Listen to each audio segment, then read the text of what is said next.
এই যে একজন আছে আমাদের এই হিরো আলম লইয়া সারাদিন আছে, কার বউ গেছে গা কোনো মিউজিক ভিডিও করছে, এইটা লইয়া সংবাদ তো নাই। হ্যালো ভিউয়ার্স, আমরা আসছি আজকে উজ্জ্বল মিয়ার ইন্টারভিউ নেওয়ার জন্য। তো অনেক সুন্দর একটা ইন্টারভিউ, আপনারা শুনবেন, আমার পাশে থাকবেন, আসান দিকে আমার সাথে। জি জি, তো আপনাদের অল্প কিছু ইন্টারভিউ নেওয়ার জন্য প্রস্তুত আছেন? আসসালামু আলাইকুম, ভালো আছেন? তো আলহামদুলিল্লাহ। তো আমি তো আসছিলাম খায়ালা টিভির পক্ষ থেকে। জি জি, কায়লা টিভির পক্ষ থেকে। আচ্ছা আচ্ছা, বলেন। আপনার মানে কিছু কথা শোনার জন্য আর কি। জি জি জি, বলেন বলেন, কি এই শুনতে মুহূর্তে চান? আপনি প্রস্তুত আছেন? জি বলেন, প্রস্তুত আছি। তো শুরু করি নাকি? আচ্ছা বলেন, শুরু করি। একটু আরো কাছে আইন আরো। হ্যাঁ, ক্যামেরা কাছে আরো আরো কাছে আইন, কাছে স্ট্যান্ড দিয়ে দেখা। তো আমার বলেন। কথা হইতেছে, ও ইয়ারে তো লাগাইছি না, লাগাই ও আচ্ছা আচ্ছা আচ্ছা, লাগেন লাগেন। কথা হইতেছে কোন দেশে মাছ ধর বেশি? এটা বুঝেন না, এই আমাদের এই বাংলাদেশ, এখানে বাবও মাতবর, তুতো মাতবর, সকলেই মাতবর। কোন দেশে হুম। মানে স্বাস্থ্য থেকে মস্তানি আলাপ করে লোকেরা বাড়িতে গেলে একটা বেটে দাম না। এটা হলো বাংলাদেশ। কি কই? এই দেশে সকলেই মাতবর। এই যে রিক্সা চালায়, উঠে চালায়, এরা আয়া বসে থাকে সারাদিন লুডু খেলায়, এরাই মাতবর। পরে বাড়িতে গেলে যখন ভাত নাই চাল না ছিল, এর বিরাট রাজনীতিবিদ। বেটে না কুড়ে। হ্যাঁ, মহিলারা কি করে এটা তো সবাই বলে। আরো কিছু জানতে চান কিনা আরো বলেন। কথা হচ্ছে যে মানে আমরা বাংলাদেশ মানে সরকার পতন হয়ে গেলে হ্যাঁ। মানে নেতারা জেল কাটে, এটা কোন দেশ? এটা বাংলাদেশে। কারণ হইল এটা সকলেই দোষ না থাকলেও এই ক্ষমতা থাকলে দেখবে তাদের মিডিয়া তাদের পিছনে ঘুরতেছে। এই যে আমাদের মতো জ্ঞানী গুণী মহাপাপী তারা এই যে মিডিয়া টিভি তাদের পক্ষে কইতাছে, বুঝা যাবো এরাই বিরাট ভালো মানুষ। সরকার পতন হইলে এরা বেহেই গেল তার সুরের মতো বাইরে। এই হলো আমাদের এই আশ্চর্যজনক দেশ হলো বাংলাদেশ। বাংলাদেশ। হ্যাঁ।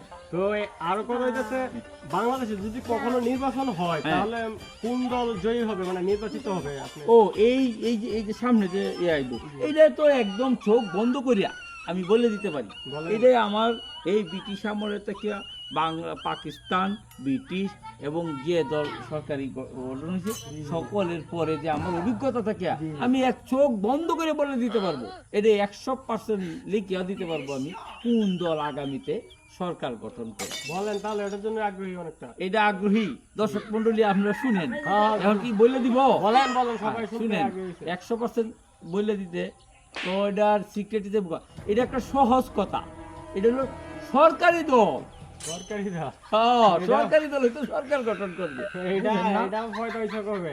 এইটা সরকার যে দল গঠন করবে এইটাই হলো সরকারি দলের সরকার গঠন করবে। ও, বুঝছেন? আরো কিছু প্রশ্ন ছিল, সেটা হচ্ছে আপনার এখন বর্তমান যুগে মানে বাংলাদেশে মিথ্যা কিংবা সত্য কোনটা বেশি প্রচারণা করে কোন দেশের মানুষ? এটা কি বাংলাদেশে? গুজব গুজব এটা কি গুজব বাংলাদেশে? প্রচার করে। বাংলাদেশে গুজবের জন্য বিখ্যাত। যদি এটার টাইটেল দেয় তো গুজব, এই জন্য বেশি এখন যাই না, সাক্ষাৎকারও দেই না।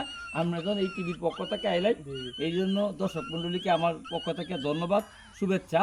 আপনারা এই আমার সাক্ষাৎকার আচ্ছা, শোনার জন্য। আর একটা ব্যক্তিগত প্রশ্ন ছিল, সেটা হচ্ছে মানে কোন দেশে সাংবাদিক অডিয়েন্সের থেকে সাংবাদিক বেশি, এটা কোন দেশ? আরে ঘরে ঘরে সাংবাদিক, এটা বুঝেন না? একই দেশ।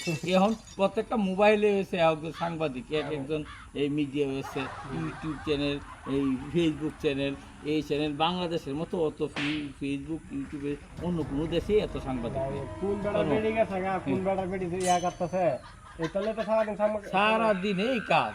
তাই তো। বেচে না, সারা রাস্তা করে হ্যাঁ, বেড়ে গেছে। ধন্যবাদ। আজকে আমরা দর্শক মন্ডলীর সবাই আমি ধন্যবাদ দিই। আজকে এখানে আর বিদায় নেই। দর্শকদের উদ্দেশ্যে কিছু বলার আছে দর্শকদের আপনার? উদ্দেশ্যে আপনারা ভালো জিনিস দেখবেন, খারাপ জিনিস দেখবেন না, এই সব নিবেন না। এই আমার সাক্ষাৎকারের উপদেশ এইটাই, আপনারা সুন্দর সুন্দর জিনিস দেখবেন, খারাপ জিনিসকে বর্জন করবেন। একবেলা কোন বেলা বেরিয়ে গেছে, কোন বেলা মিউজিক ভিডিও করছে, এইগুলো যেন না দেখেন, সুস্থ বিনোদন দেখবেন। ধন্যবাদ সবাই। ধন্যবাদ, ভালো থাকবেন। হ্যাঁ, হ্যাঁ হ্যাঁ হ্যাঁ, ঠিক আজকের আছে। মতো বিদায় নিলাম। আচ্ছা। হ্যালো দর্শক, আজকের মতো বিদায় নিলাম। এতক্ষণ আমাদের সাথে থাকার জন্য আপনার সবাইকে ধন্যবাদ।